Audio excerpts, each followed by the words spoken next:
Hi, I'm Gary White for Central Kentucky Television. I'm in Bardstown at the Fine Arts Bardstown Society, right around the corner of Court Square in Bardstown. I'm here with Bettye Brookfield, who is with St. Catherine College, but is also here for an art show right now, right? Yes, yes. What's the name of the art show that you're here for? 5 Uneasy Pieces. And we're going to get an opportunity to see all those pieces, because there's actually a little bit more than 5, but you're going to tell us about that That's too, right. And how that came about. One of them is right here. But Bettye, how long have you been doing art? Oh my gracious, and I'm going to talk a little bit about that since I was a child, and since maybe before I even talked, I was drawing pictures. So I want to talk about the creative process and the beginnings of that and how to nurture that in our children, and especially in our educational system. Fantastic.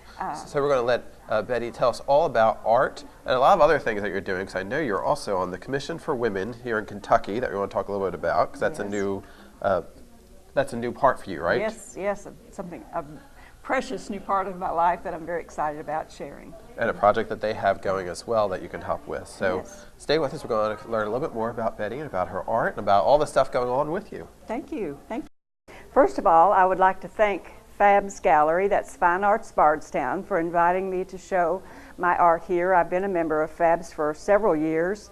They have grown to about 40 artists. It's a cooperative gallery where everyone takes turns watching the gallery and exhibits their work here. I hope you'll come in and see the fine art here in Bardstown, for everything from paintings, drawings, jewelry making, scarves, fibers, pottery, woodworking, you name it. There's artisans in our area, and we are so fortunate to have such a wealth of art here. Come in, bring your family, especially during Christmas.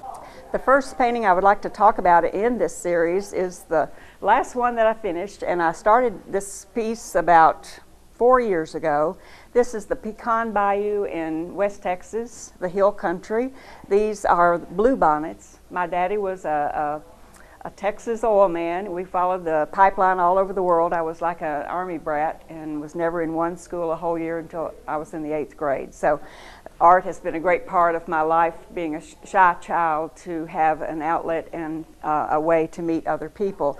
But the blue, some people look at it and think it's water, but it's the bluebonnets. And you may have remembered, if you're as old as I am, that Lady Bird Johnson brought forward the Wildflower Project in our medians along the highways, and we still see those, especially in the mountains and hill country across the United States, of seeing the natural wildflowers.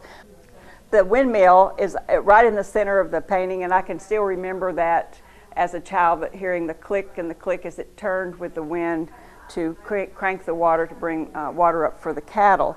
Then those were replaced by the pumping of oil pumps and the thump, thump, thump, thump. I can remember that as a child, also in Texas. We would travel to many parts of the world. I spent much of my childhood in Venezuela as a child, and then came home to Texas always. So you see the way the old houses just sort of nestled into the countryside to be protected from the West Texas wind. This painting is one of the racehorse paintings, and it actually commemorates my young grandson Aiden's birthday, the one in the 5, and it's called Dark Horse. We see the horses. What I'm trying to create with the slashing of color is the energy that's produced with the painting process, but you don't really notice. We think this horse, number 5, is going to win, but if you look a little closer, there's a dark purple horse up here that's going to beat him out. And this just came home from Greater Louisville Inc. It was on display in the mayor's office there for about a year. They invited me to bring it there last year for Derby. Okay, another part of my childhood memory is driving through the desert late at night in our old 55 Ford toward the oil rigs and out into the country where they were drilling for oil and hoping for a boom. And all of a sudden, the wild Mustangs would run in front of the car out of nowhere. And this is sort of what that's about, with the excitement of an impending thunderstorm and the lightning. My paintings are all about color. There's horses in every one of these pictures, which is a common thread. But the other thing is that I enjoy experimenting with color.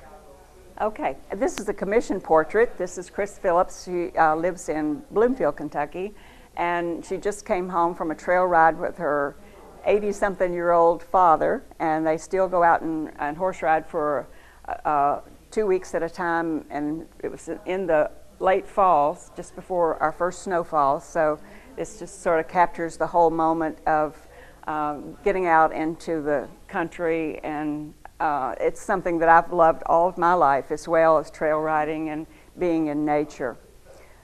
The next paintings are a triptych.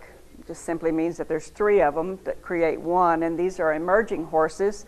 I enjoy these because they're sort of either melting or just the fluidity of the image is coming forward in a dreamy state, and these were also on loan downtown Louisville on Main Street at Greater Louisville Inc. for about a year. The next painting is also a brand new painting in celebration of our recent Bourbon Festival, and I'm doing a little play with the racehorses turning into bottles of bourbon, and then at the bottom of the painting actually turning into bourbon itself.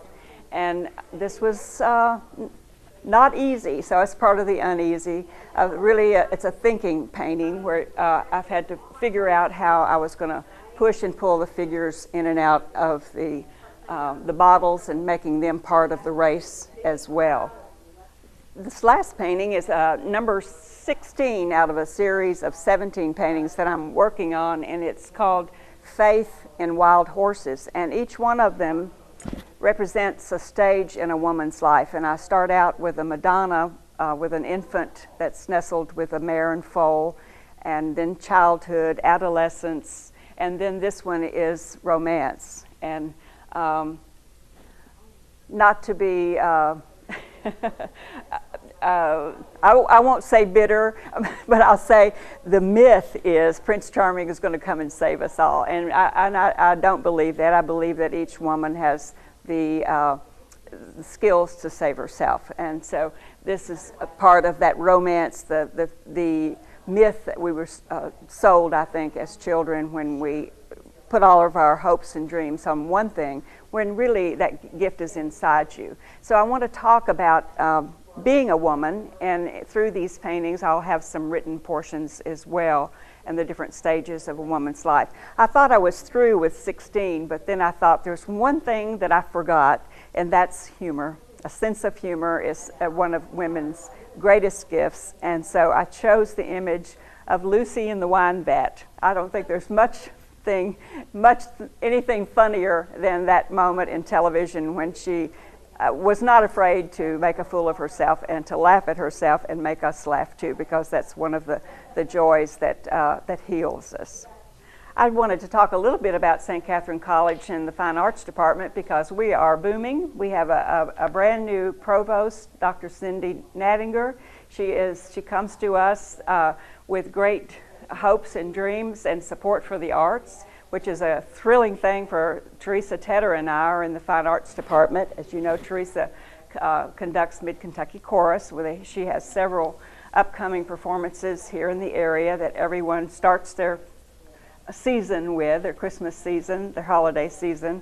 So for the first time ever, we're going to be able to offer some scholarships in art and music. And this is thrilling news for us. In March, we will have a show and some tryouts or some portfolio days to invite area seniors to come and show their work and be interviewed with the hopes of being given a scholarship to come to St. Catherine.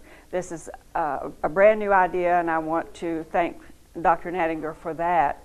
The Fine Arts Department, as you know, you've interviewed us several times, Gary, and we have a new facility that's much bigger and more inviting, but unfortunately we've already grown out of it. I have 35 in my art history class, so we've had to move upstairs to a larger room to have our lecture hall.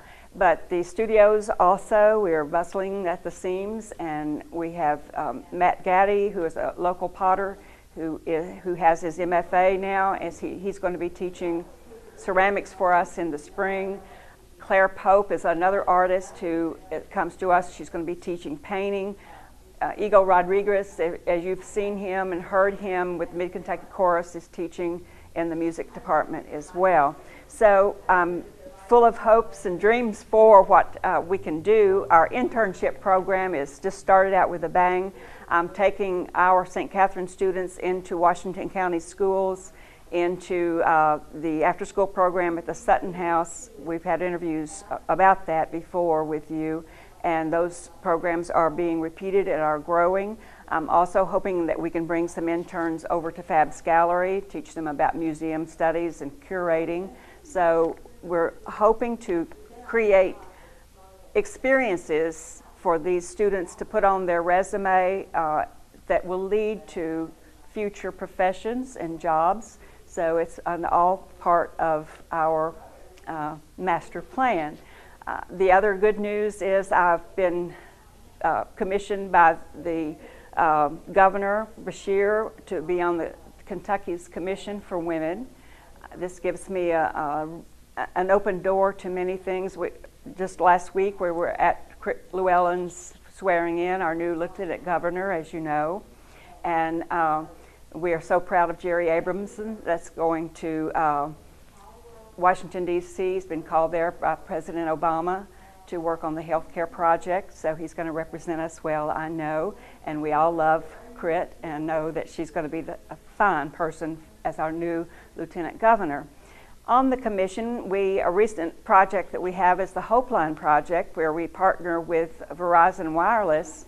They just presented us last week with a check for $50,000 that will go directly to the shelters for women in our state.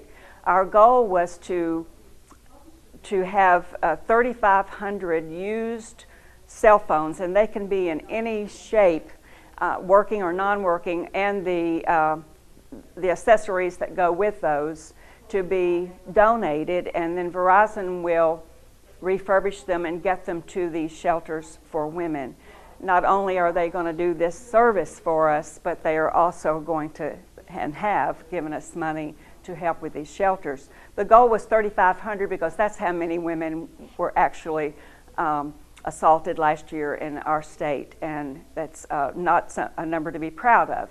So we've recently collected 2,300. We're still a little bit short on that goal, so it has been extended till the end of November. So bring your cell phones to anywhere, to a Verizon shop, to the police department, to the college. There's different places that will collect them and get them in on this project.